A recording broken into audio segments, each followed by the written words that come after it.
Hello everybody, Joey the Truth Wagner with you. Welcome into a brand new episode of the Truth Serum. Last night I told you that there would be one of these, and here it is.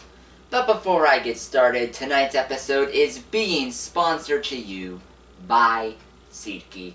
I mean, it's almost Christmas time. What, 9 days until Christmas, Hollywood? About that, yeah, precisely.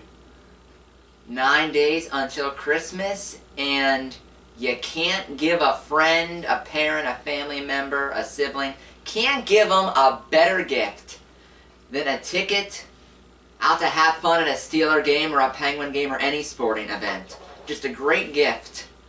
And it can be good for the both of you. They can get their awesome Christmas gift, and you can get 20 bucks off of the order. Just use the code Joey Wagner, get your tickets from SeatGeek. The truth, does that only work for Pittsburgh teams? No, works for anything, any concerts, any sporting events, anything Only that's on Pittsburgh SeatGeek. or Anywhere. anywhere in the United States? Anywhere. Wow. Anywhere. That's a real deal. 20 bucks off of your first order. Use the code Joey Wagner. That's a bargain. And believe me, you'll be loved all year round if you get that gift. But anyway, let's get into the Truth Serum here tonight. Well, everybody, last night the Pittsburgh Steelers fell to the Buffalo Bills by a score of 17-10 on Sunday Night Football from Heinz Field. Steelers are 8-6 on the year. They are still in the number 6 spot in the AFC. The numbers still favor the Steelers. They still have a 55% chance of making the playoffs. So the numbers for that, slight favorite for the Steelers, but this is what I want to talk about. Something that isn't a slight favorite and hasn't been all year long. The offensive coordinator, Randy Fichtner. Coach Randy reared his head again last night, Hollywood. Oh. The rearing of Randy Fichtner happened again. First of all, let's talk about the Wildcat play in the red zone. Okay, think of it. It's a 7-3 football game. You are down 7-3. You're in the red zone going for at least a field goal or a touchdown to try to take the lead. You're moving the ball decent on the drive. But Coach Randy's play call, a Wildcat formation with a running back who hasn't been in the Wildcat much at all this season, James Conner, handing the ball off to a wide receiver on a read option play. Does that even sound like it's going to work? Running back, handing off to a wide receiver on an option play. Does that really sound like it's going to work? Because it didn't. Deontay Johnson fumbled the ball. Buffalo recovered. And at minimum took 3 points off the board for Pittsburgh. It went the other direction. It did. It did. And also, not only that, but everybody, let's be logical here. The Steelers have a rookie, an undrafted rookie, 4th string quarterback from Division II, Devlin Hodges. He threw the ball 38 times against the second best pass defense in the league. Bills have the second best pass defense in football, and he threw the ball 38 times. They only ran it 15 times. I don't give a rip if the Steelers struggled to run the football. I don't give a rip. You keep trying and trying and trying. The Bills have a better pass defense than they do a run defense, and you threw duck to the wolves, and it's not a surprise he got eaten up. It's not shocking at all he got eaten up by that pass defense, 4 picks. It's not a surprise.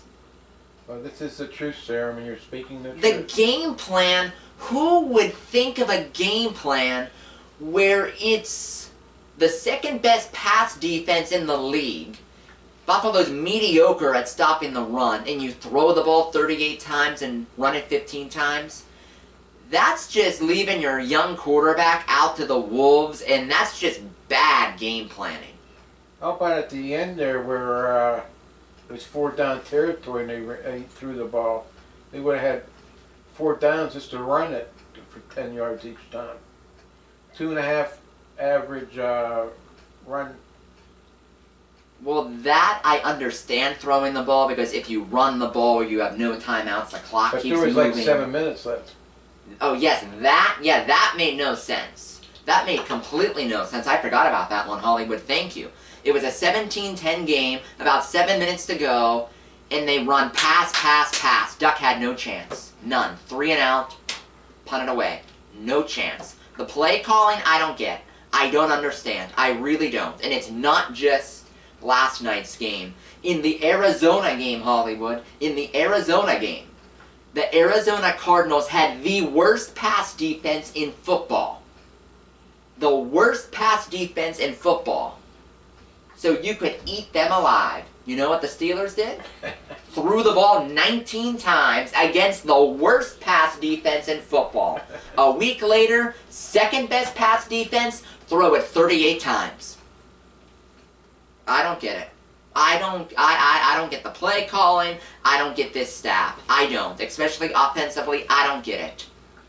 There's that, and then there's the first Ravens game back in week 5 where they ran the Wildcat and they had to actually Jalen Samuels, a running back, throw the football inside his own 20-yard line and he threw a pick. I don't get it. I don't get this staff. I don't get Randy Fichtner. I don't. I really don't. I don't understand his play calling. I don't understand his decision making. I mean, and also remember when Mason Rudolph was sort of struggling earlier this season, Hollywood? And then you have Randy Fichtner calling out Mason Rudolph in the media and throwing his young second-year quarterback under the bus. I don't get that too. Shattered his confidence. I don't get it. I don't get it. I don't understand Randy Fichtner. And to me, he just looks like an offensive coordinator that looks completely over his head and completely over his skis. He does. He does. He looks completely where it's over his head. He looks, it's just like being a high school student and he's trying to take classes to get his doctorate. It's completely over his head right now. And I'll say this. Last season, Ben Roethlisberger covered all of this up. Big Ben covered all of this up with Fichtner. Covered it all up. Hall of Fame quarterback who throws for 5,100 yards and 34 touchdowns can cover up a lot of inept coaching. And that's what he did. I think Fichtner is completely over his head with play calling and as a coordinator. And if I'm the Steelers, I'm looking for a coordinator out there. Someone who can be strong with play calling, strong with the offensive side of the football, because right now they don't have it, and it could cost them from making the playoffs this year. I mean, it's just not good. And everybody, this isn't just me. This isn't just me who is saying this, and me who is seeing this. I mean, remember this? Remember this picture from head coach Mike Tomlin? The head coach looking at his offensive coordinator. Does this look like a head coach that has confidence in his coordinator? It doesn't to me.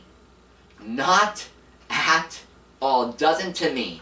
In case you missed it, this is from last night. 3:35 to go.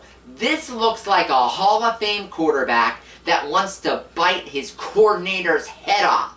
In case you missed it from last night. If you don't remember me bringing it up, I did. I talked about it. And this is what Ben's face looked like last night during one of Fichtner's play calls. There you have it. There you have it. Head coach doesn't have confidence in him. His franchise quarterback doesn't have confidence in him. The fans don't have confidence in him. The media doesn't have confidence in him. Don't mean to put words in your mouth, but do you have confidence in him, Hollywood? I don't. Hollywood doesn't have confidence in him, and I don't have confidence in him.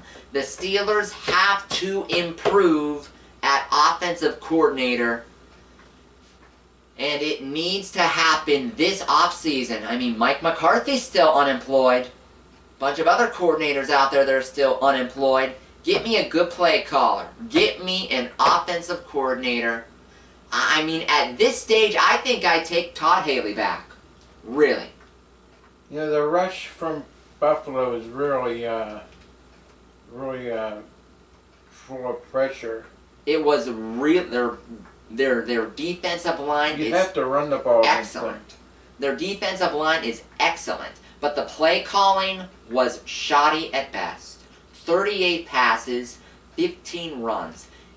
They left a rookie quarterback out to dry, and it's a miracle they had a chance to tie the game at the end. But those are my thoughts. Those are my thoughts on the offensive coordinator position. It needs to improve, and it needs to improve drastically. And it doesn't look like this is something to me where it can improve by Randy Fichtner being here longer. It just doesn't look like it. Sometimes I think it gets worse by the week. Before you go off, I want to say you made some interesting points. Thank I you. hope you have a lot of viewers see this. I hope so too. They usually like the rants, which this was. This was on the calm side of a rant, but it was a rant at that. But Randy Fichtner, door's right there. Right here. Right here. It's right there. It's waiting for you. Well, everybody, that's the episode tonight for the Truth Serum. As always, please, please, please click that like button on the video so I know you enjoyed it. Please subscribe to the channel if you haven't yet. Bell on. And if there's anything you'd like to share, if you agree, disagree, anything you want to comment on, just put it in the comments section. So for Hollywood, Joey the Truth Wagner signing off from the Truth Serum. Have a great night.